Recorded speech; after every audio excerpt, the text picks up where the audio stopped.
Hello, everybody, and welcome to another episode here of the Content Creators University. I am your servant, JP. If you're new to the channel, I'm going to go ahead and welcome you here. What we do is every single week we have a rendezvous, right? We connect here. I have a saying: the day you stop learning, you stop growing. So what do we do here?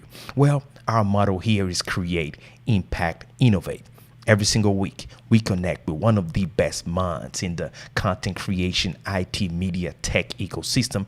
What they do is come onto the show, onto the platform, share their story, their expertise, their background with us, and teach us the things that you and I we need to know in order to keep our value proposition up and always on point, in order to provide the best value that we have, keep impacting and transforming people's lives surrounding us. So it is a big deal to always keep growing, and that's what Content Creators University provides to you guys. So if you're right there listening to the podcast, I want to let you know that this show is broadcasted live right here on YouTube as well. So hop on YouTube, look for our YouTube channel, subscribe. The YouTube channel is JP Hightek Reviews, or just look for youtube.com/JP Hightek Reviews. JP Hightek is spelled JPHIGHTEK Reviews. Go ahead and connect with us. We'll appreciate you being here. And as well, folks, if you don't know what I do, well, I am a software developer, cinematographer, and graphic designer. What I do is help companies, entities, businesses elevate their presence, right, with high quality visuals in regards of graphic design, web design, video editing, live streaming, and different things. So if you want to connect with me, all you got to do is go to my website, jphightek.com. I would love to help you and your business elevate and have a different impact on your surrounding and your following. All right. So, folks, we have another amazing guest in the background. Before we even bring him on board, earlier you saw an ad, right? And the ad was Charles Jackson Media, one of our sponsors. Well, Charles Jackson, he's a professional with IT and media. So if you want to upgrade your studio, if you want to learn the mechanics surrounding building a professional studio, the proper lenses, cameras, lighting, setup to have, well, you want to connect with him. All you have to do is go to his website, charlesjackson.media, and set up a time with him. You will love what you see or what he's going to help you do. Okay. And also we had our sponsor, ExpressVPN. Now, of course, if you want to get yourself 3-month free, go ahead and, go to expressvpn.com/JP Hightek. And this is so important, right, that we take a time to talk about it, because as COVID hit, as the world changed, as our way of working, most people now working from remote, from home, we have been using more the internet. It is vital that we understand what it is protecting ourselves, right? Having that level of encryption so you're not exposed to anything or anyone trying to hack into your information. It is vital. So go ahead and try ExpressVPN. You will love it by going to expressvpn.com/JP Hightek with a 3-month. All right. So now let's go ahead and talk about the next guest that will be on this show before we bring our guest over right after this ad. Don't go anywhere. Stay with me. We'll be right back.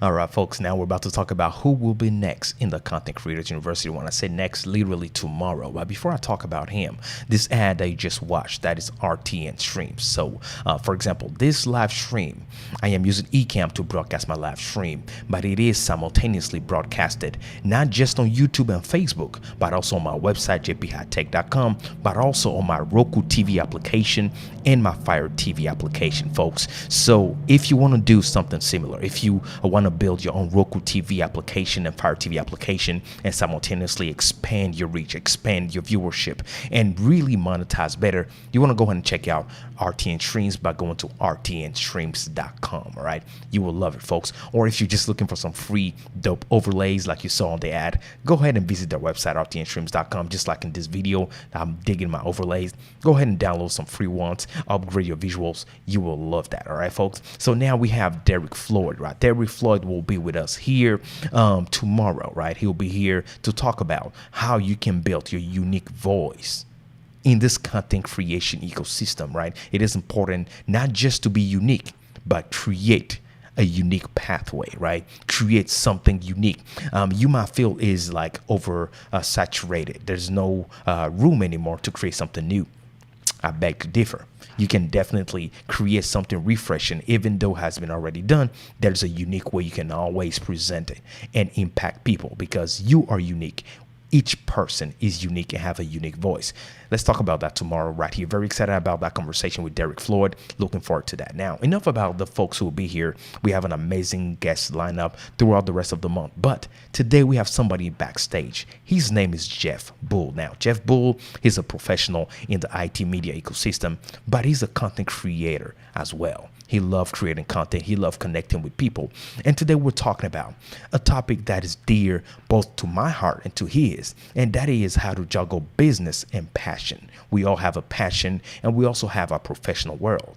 How do we juggle that? How do we manage that? What is the way he did it, right? What are his secrets to that? Very important that we learn these things and do it the right way so we're not overwhelmed by either one or the other. So we're about to bring him on the stage right after this. Stay. Don't go anywhere.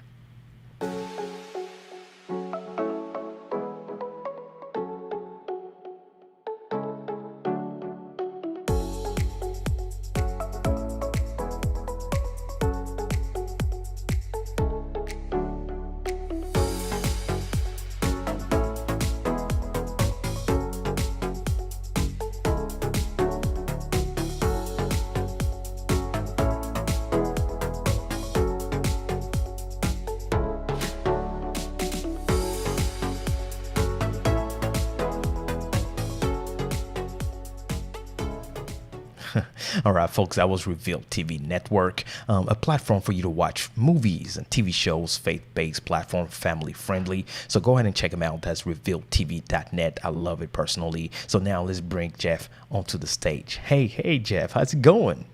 It's good. How are you?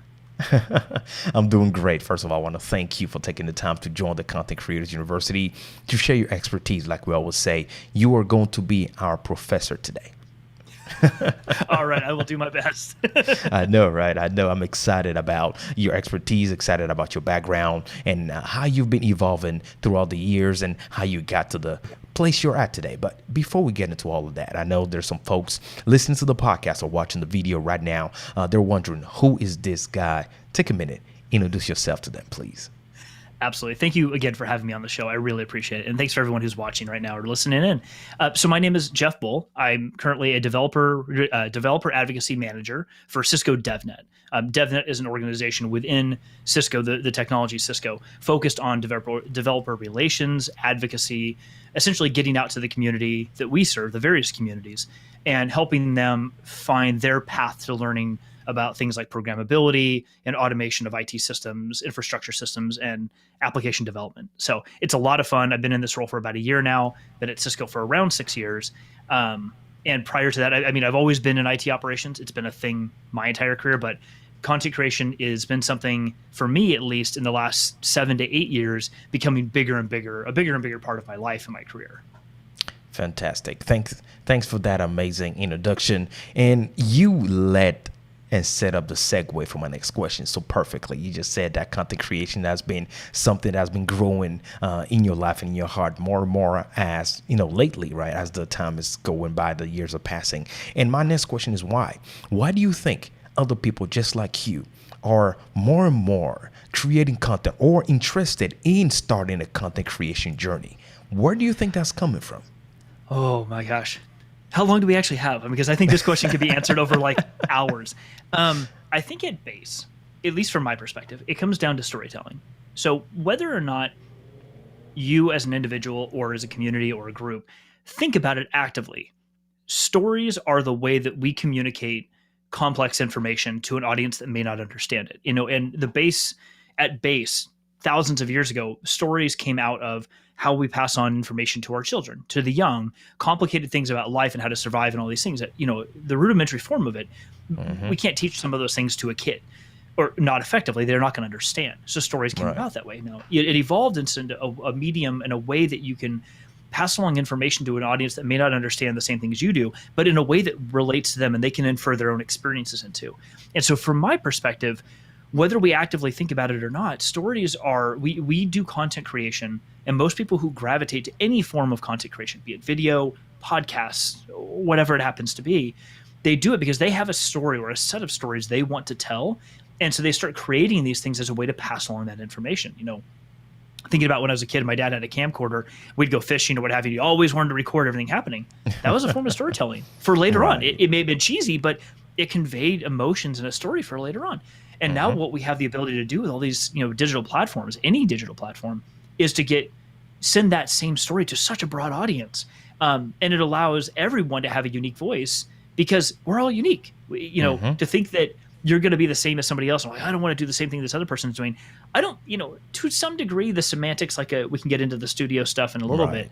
The semantics, sure, you want to not duplicate somebody else. You want to be yourself. But at the end of the day, you're going to speak in your own voice. You're going to talk about things from your own perspective. That makes your story unique.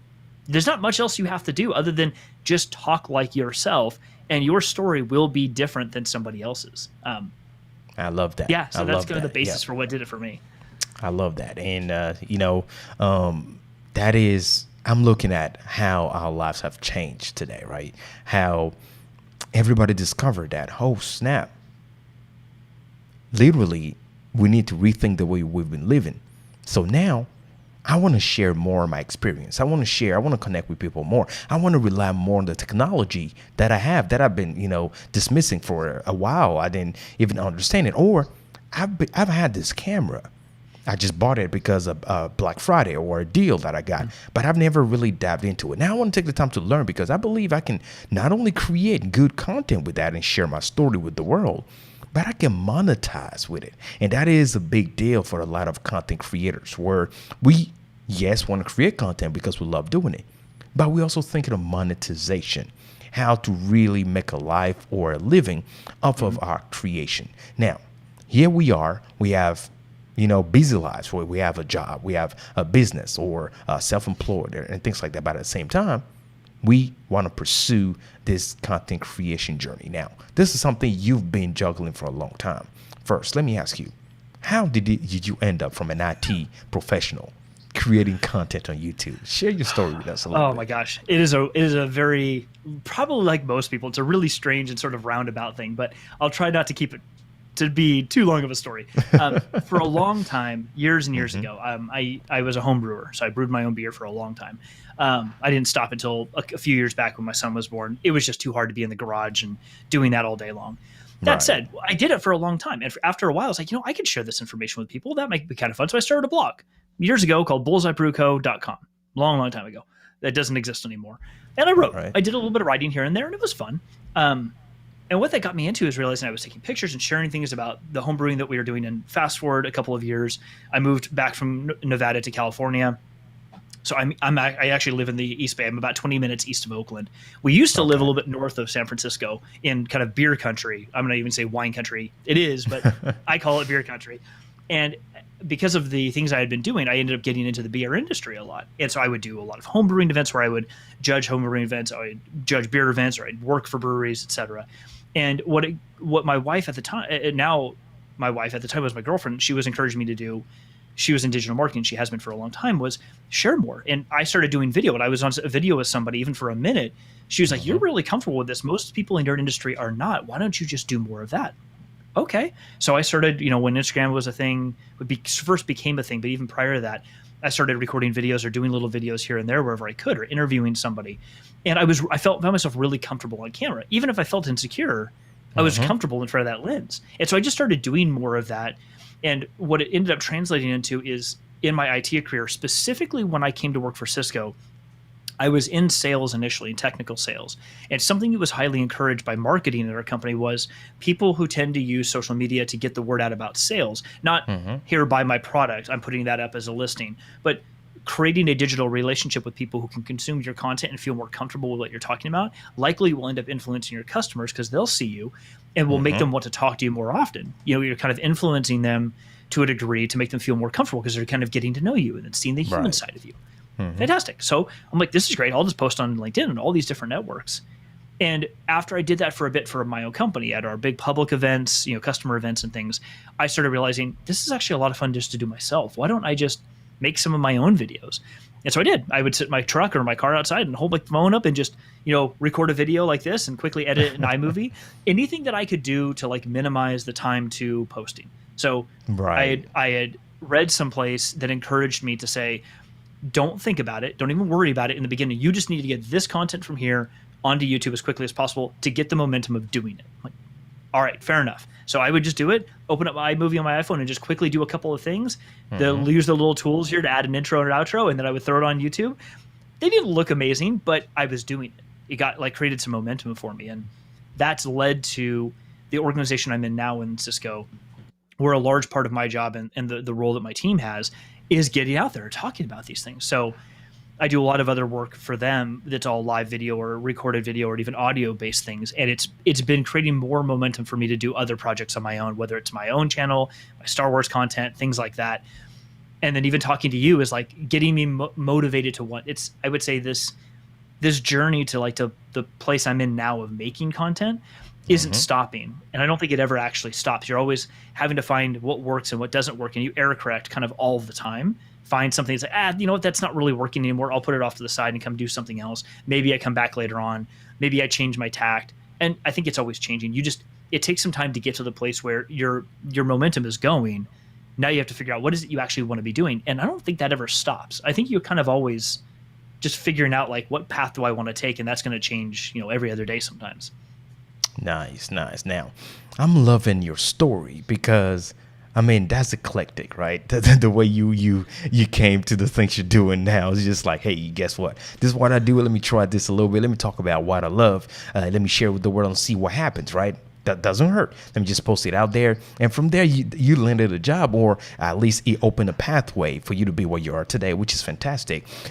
Now, I want to switch or, pivot a little bit in regards to a lot of the things we're hearing in today's, relations in regards to content creation when it comes to business and content creation, right? A lot of business owners or a lot of businesses, right, are really embracing the content creation world today, or they want to point somebody that will, handle their creation, their presence on social media, and more specifically on YouTube, right? Or a podcast that will indirectly, right, reroute the customer back to them in, selling service, a product, or anything that might be encompassed in the conversation that the person is holding. So they're appointing people more and doing that and hiring, a team like you just sharing. Now, it didn't used to be like that, right? It didn't used to be like that. Now, businesses are thinking, there is something to be done here. This is a platform where I should invest in. Let me ask you something.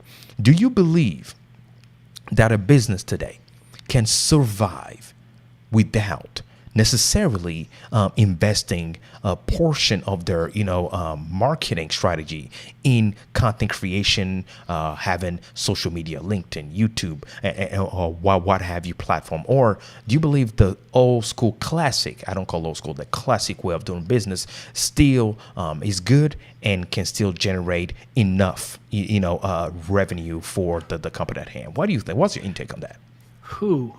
I think it's really nuanced. I don't know that there's a single objective answer to that question, but I'll give it my best shot.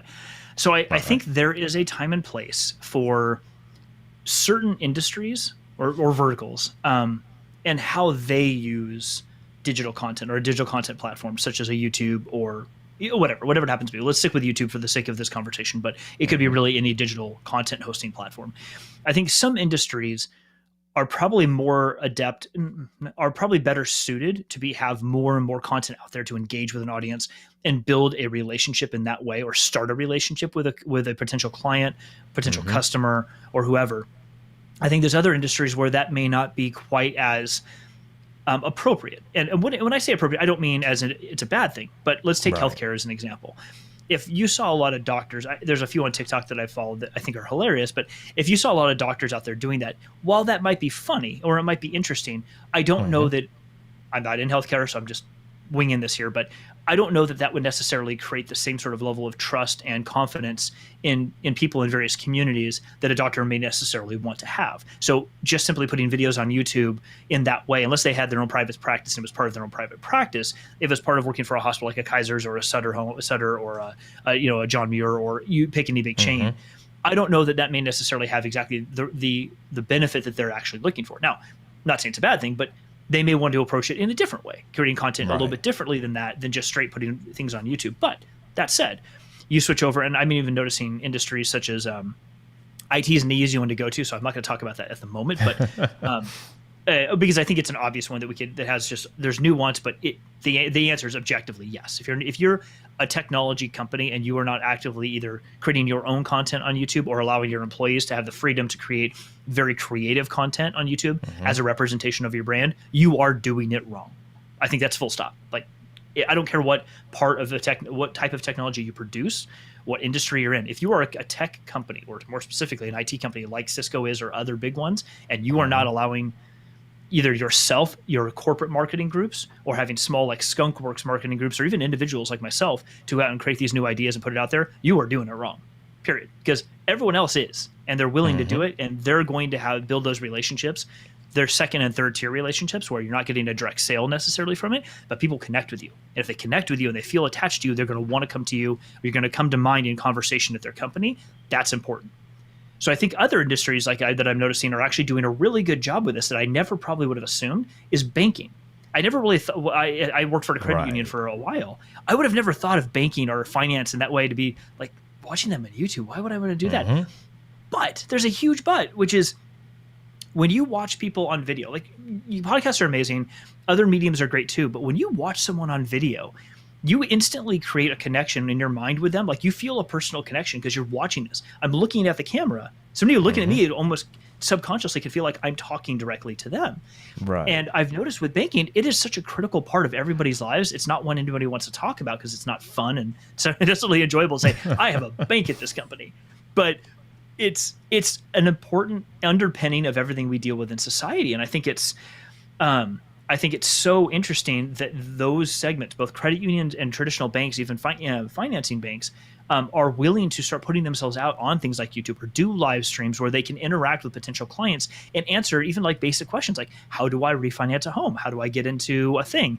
That's huge because so many people feel a disconnection from that industry. Like it's not going to be safe for me to be there. That industry can do themselves a lot of service by kind of exposing open up the curtains a little bit and show the audience a little bit, their potential clients, the potential industry. And even if all it does is not bring in a customer, but get somebody feeling more comfortable about working with a bank, I think you've nailed it. So the shorter version is I say it's nuanced. I think the real part of that is it is absolutely a fact, I believe, that you need to be leveraging digital platforms, YouTube as an example for video hosting or others like this to monetize, create customer relationships, create general relationships for your industry. You need to be doing it. How you do it is nuanced. The fact that you need to do it, I think I would say it's indisputable. Anybody who tries to dispute it, I would really have kind of question their effectiveness in their business if they're saying, no, that's not something we want to do. I'd be like, I don't know if I want to work with your business, because whether you want to build the content or not, if you can see the value in it, that's important. How you build the value, that's a big conversation for your industry. But yeah, I think the answer really is that you need to be doing it. You just got to find the right way to do it for you. Fantastic. I mean, just to add to what you're saying, I absolutely agree with you, because as a branding expert, whenever I'm working with a brand or a new business owner, or we're building a strategy for a brand new product or anything like that, that is something that we discuss every single time. It's not if you should do it. The thing is, you should do it. The question is how, what strategy, what medium is appropriate for the type of service or product that you have. There are multiple mediums you can use, right? You have blog, you have podcasts, you have video. Even in video, you have different type of video, right? You have the pre-recorded videos, you have the live streaming that we're doing today, which is leading to the segue of my next question, right? Now, we don't just have video. Now we have live streaming, which has taken a tangent now. Like everybody's now focusing on live streaming. In your opinion, Why is it that people are loving live streaming so much? And live streaming has been there for a long time, like for several years.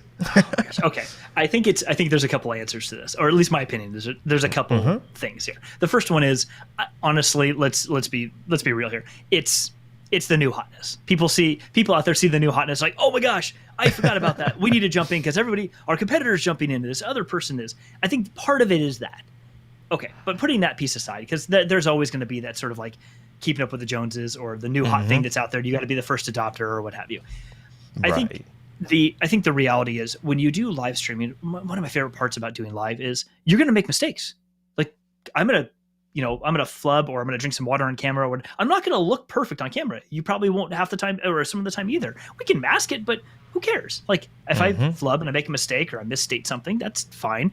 That's the great part about live, is that in pre-recorded video, it is really, really difficult to rehearse content well enough that what you can say on camera comes across like you're being a real person and you're just talking like yourself. Like that takes actor level prep, or at least somebody who's been done it for a long time, so you can just talk like yourself and you don't sound like you're reading from a teleprompter. Not that there's anything wrong with using a teleprompter, but you don't want to sound like you're just reading something off a screen. I mean, that's what professionals do on like the Tonight shows and things like that. But live streaming is great because you can't mask it. Like you're just going to talk like yourself as a person if you embrace it.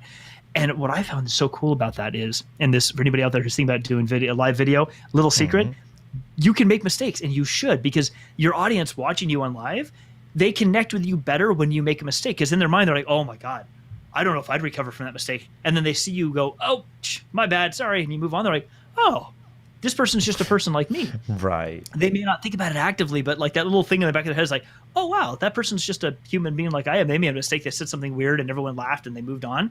You kind of feel like, I don't want to assume everyone drinks, but like let's say you were at a bar and you're hanging out and some people are talking and you're listening in and like these folks are really funny, and then they say something odd or funny and everyone laughs about it. You're like, oh, they're just normal people like me, as opposed to like those people on stage that you kind of almost idolize a little bit. The live streaming thing, I think, actually reduces that idolatry a bit, so you feel a bit more just humanly connected to the person you're watching, which for me makes this so much more fun. It just really does. And then with live, like your folks, I'm watching some of the comments come through. We can pop that up. You can joke with them. You can respond to it and laugh and be like, oh, hey, James, how you doing, man? It's good to see you on the stream.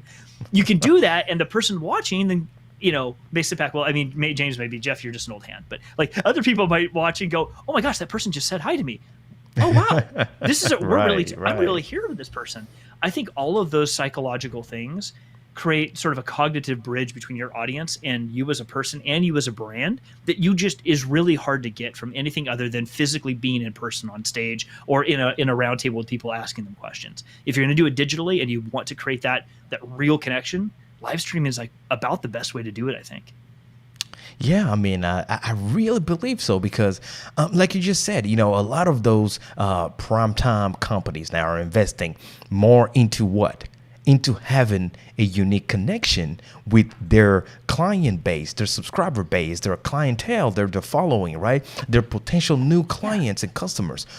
Why? It's all about the uniqueness of the relationship you can create with the people 100%. Surrounding you. Well, think about it. I mean, I think for anyone watching, and sorry to cut you off, but like, no, you're good.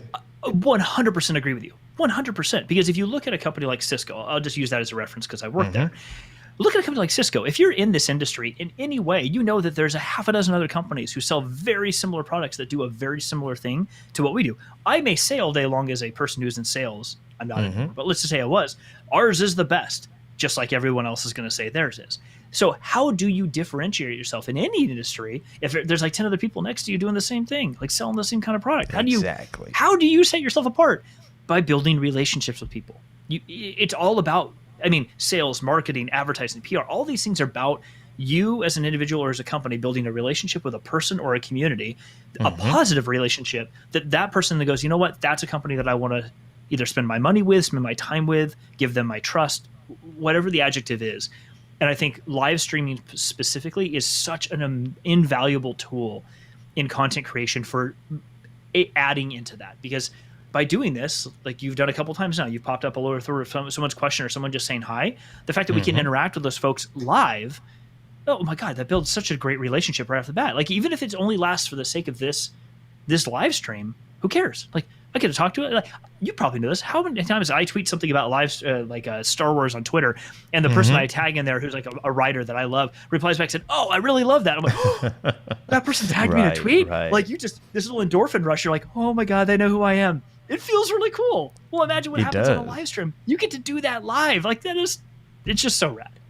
Yeah, I mean, there's something unique about it, and talking about engaging with people, right? That's what we're looking for, right? Engagement, right? The more engagement you get, the more traffic you bring into the door, and the more conversion rate you're getting, right? You're increasing your conversion rate, and then you're selling more deals depending on what you're offering to the people, or what type of live stream you have, or what type of broadcast or content you're presenting to the people. It's all about that, right? But you will create that engagement, which is vital, literally vital to, in my humble opinion, any company today, right? Because I'm right here, and I have people watching this live stream all the way from Belgium, from Canada, and I'm right here in Nashville, Tennessee. Think about that. Only through this medium you can do things like that. But not only you can do it, you're doing it live. That means that regardless of what time it is, where they're located, we are connected at the same time, having the same conversation, which is vital. Now, talking about live stream and people engagement in the comment, I want to say hello to some folks right there in the comment section. Like you mentioned earlier, we have James. Hey, James, how's it going? We have Steve Worthy, Angelica Prather. Hello to you guys. Thanks for joining the live. Cree. Appreciate you being here. Major Tone. How's it going, Major Tone? And I'm loving what Angelica Prather is saying right there. She's saying that live stream is so much better to truly connect with people. That's my whole thing. Angelica. You are so right. It's just the fact that you can interact with people and ask them questions, and they can reply to you, and you go, "Oh," and you literally have a conversation, and they don't have to be live with you, or don't have to be on the video with you. Oh my gosh, like, that's next to just sitting next to them in a room and having a conversation. Like, and now talking about relationship. Talking about relationship, though, it is truly a relationship, because whenever, let's take a second and look at the actual word relationship, right? Because a lot of times we gloss over that. A relationship requires certain things in it, right?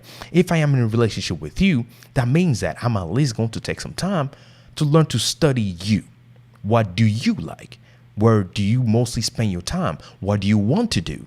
What are you interested in, right? Like, I'm taking the time to truly learn to know you. So as the more I'm spending time with you, the more I'm knowing you, and the better I can serve you. So as we're talking about relationship, if you truly, as a brand or a company or service, you truly want to know what is the best way to serve the people, or what do they truly like, you got to come live. You do. You really do. You're totally right. That relationships are bidirectional.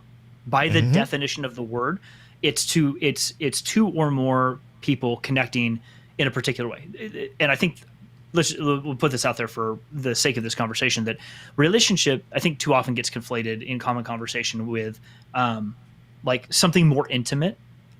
In the sense of like a couple relationship, if people know what I'm talking about. I don't want to use other words than that, but I think that's a good generic, and that's not what it means. Relationship is just you and another human being, or you and a small group of human beings connecting with each other in either mutual interest or not mutual interest, that you want to learn about each other, but you just enjoy the conversation you have. And so you start, like you said, want to learn more about those people. They want to learn more about you. You want to have some empathy for those things so you can care about them. All of that is super important. And by doing that, not just as a human, just as a person, just for the sake of having relationships, because that's amazing. Like, why wouldn't you just want to have a relationship with somebody? I have a bit of a rant that I can go on about that's kind of adjacent to that. But I think for brands, your business as any brand, it doesn't matter what industry you're in, is built off of relationships. It just is. Period. It's the product you sell or manufacture or put out there in the world for people to consume. Almost doesn't matter if you don't know how to build a relationship with other humans. It doesn't make any difference. You could build the best, car tire in the world, but if you can't connect with people on a way that makes sense to them, you're never going to sell it. It doesn't matter how good it is. That's just, look at Kodak is a good example of that. Like, they had all these things. They were like the staple in the industry for cameras for so long, and they completely missed the boat on digital, even though they invented the dang thing, simply because they didn't have the right kind of relationship with the people that they served to go out and think to ask them, is this what you want? Should we be doing this? And they're like, nah, we're good. We're just going to pass. Who the heck knows who Kodak is these days? I mean, it's a blatant example, but I think it's a clear example that having that relationship and then trusting in it makes a big difference. Yes, will you make mistakes? Sometimes, of course you will, but that's not a big deal. Like, you make mistakes and you move on. I mean, the Silicon Valley speak for that would be fail fast. That's oversimplification, but like, that's kind of the thing. Like, try something. If it doesn't work, move on, but use your relationships and work with those people that you know to better understand and inform what you might want to do next. Absolutely. That's why a lot of companies will spend billions of dollars buying data, right? As for developers like you and I, we know what we're talking about, having the data, back-end information, people's habits and, priorities and different things in order to incorporate that into an application or present that to a client, say, this is it, and then invest into a marketing strategy based on the data they collected from the company. This is vital. That's why people spend so much money. But organically, though, people change, people evolve, people think of different things. They get tired of things, they want new things. And how are you going to know all that?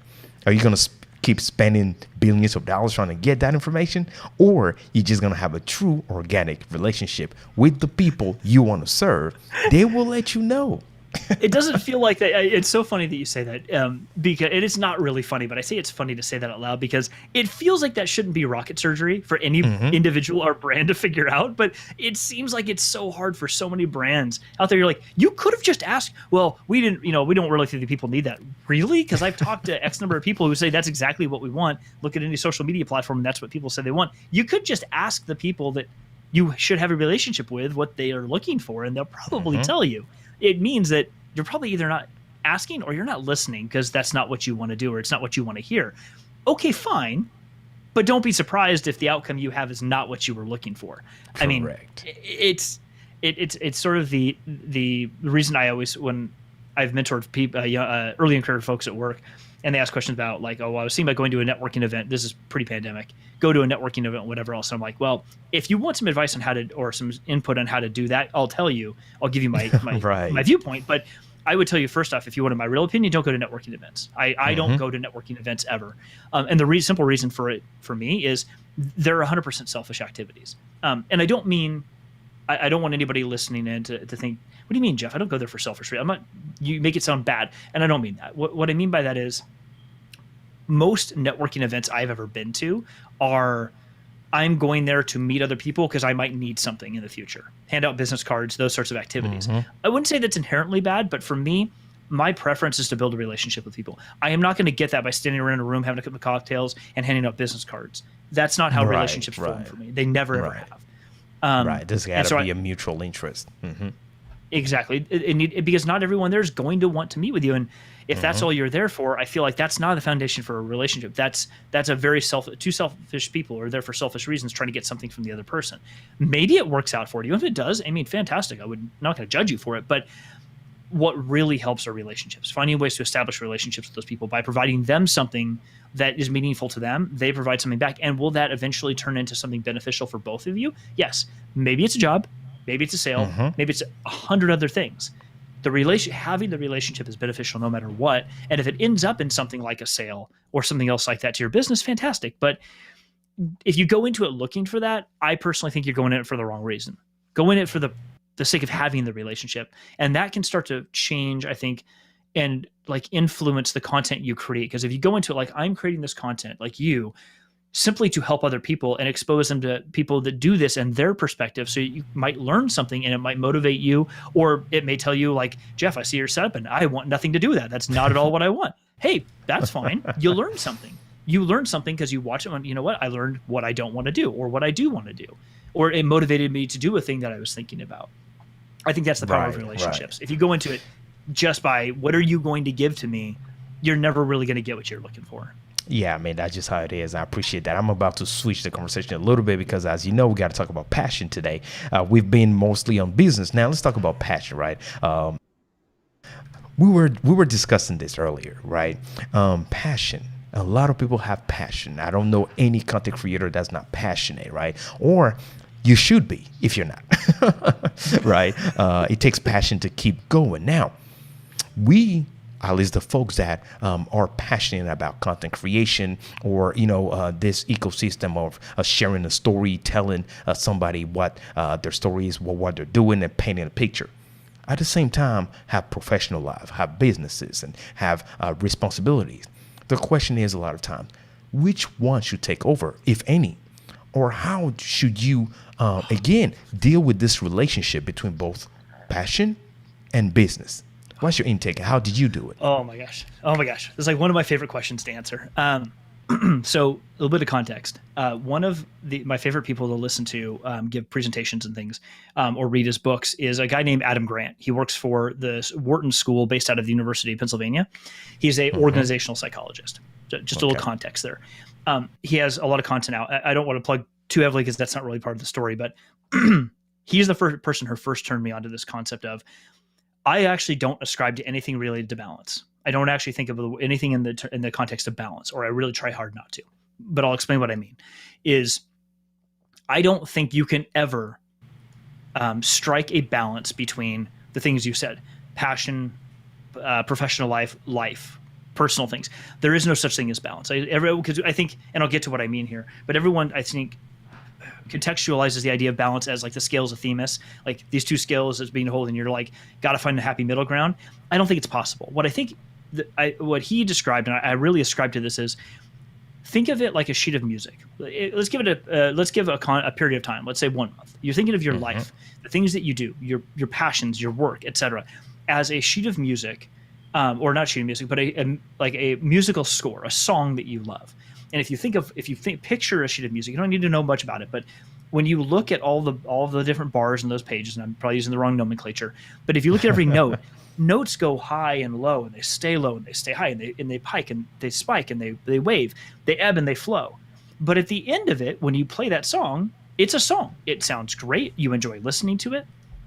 I think for me, the way that you look at it is in the way, if you view these things as a rhythm, you're trying to find a rhythm in your life. And having a rhythm means there are going to be days when your professional life takes completely over for a couple of days because something happened and you've just got to focus. That's part of your job and you got to do that. Other days, you may have a loss or a happy family time. You're like, you know what? My brain's going to be focused a little bit more over here on this passion that I'm super excited about. And work is just in a little bit of a lull, so I can let myself go do it. Or your kids need some more attention or whatever. There's going to be these rhythmic ebbs and flows that occur. What you're shooting for is over a longer stretch of time, like a week, a month, longer than a week, like a month, 2 months, 6 months. Did you create a rhythm for yourself that allowed you to live and be a human being every single day? I think that's what's most important. The passion piece of it for me is the underpinning of everything that you do. So the way that I like to coach people when I'm working with them is, and we talked about this pre-show, is I don't ever tell someone, do what you love. And I think that's I just got to say, I think it's a load of crap. I think it's a terrible thing to tell people. Don't go do what you love. Right.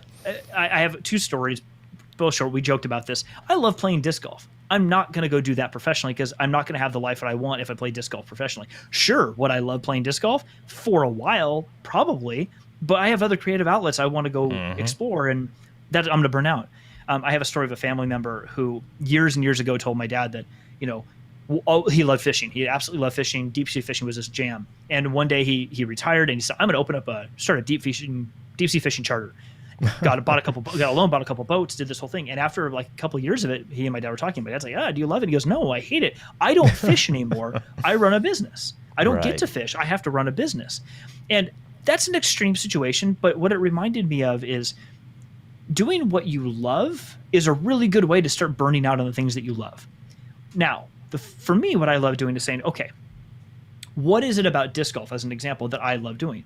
What are the things about it that I'm passionate about? You usually do it with other people. I love being around other people and doing something collectively together towards a common outcome. I love socializing and I love teaching people who haven't done it before. I love getting outdoors and doing those things.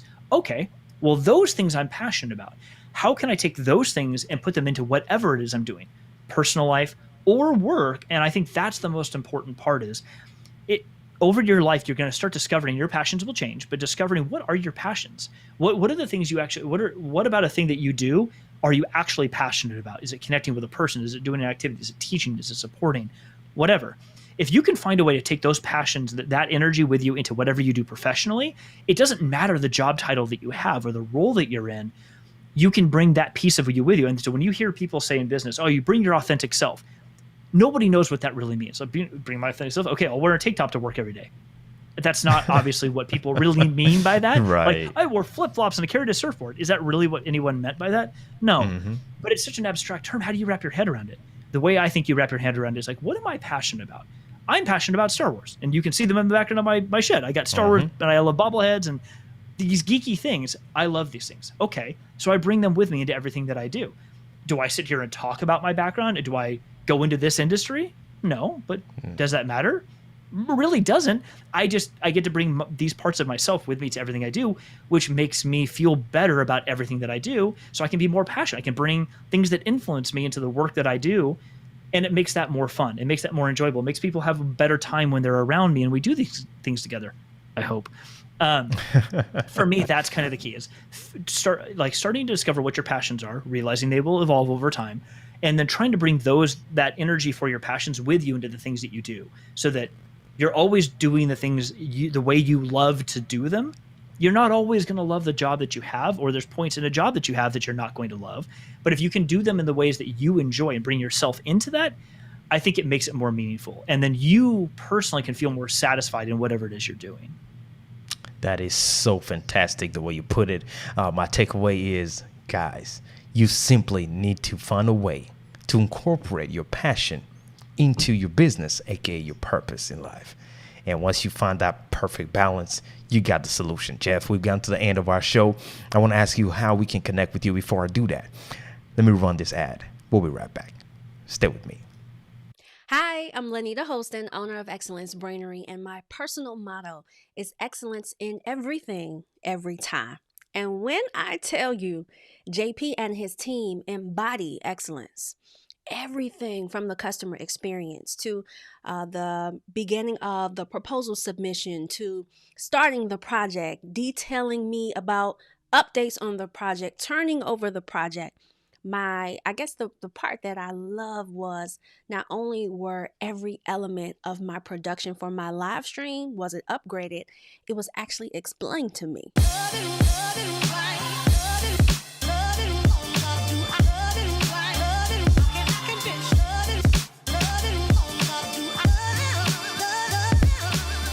So I received a tutorial on how to implement and the importance of what I was implementing. So I got the product and I got knowledge around the product. It's the knowledge transfer for me. Teach me how to fish. I feel like JP and his team did that exceptionally well. I'm exceptionally pleased. And my expectation for those that I work with going forward in digital media, marketing, production elements, my expectation has been raised. The bar has been raised. And, if my motto is excellence in everything, every time, the standard has been raised pretty high. So thank you, JP and your team, for just doing what you do exceptionally well. And those kinds of persons are so hard to find. So if you're considering working with JP, I wouldn't even use the word consideration. Go ahead and get your coins together so that you can be excellent in everything, every time.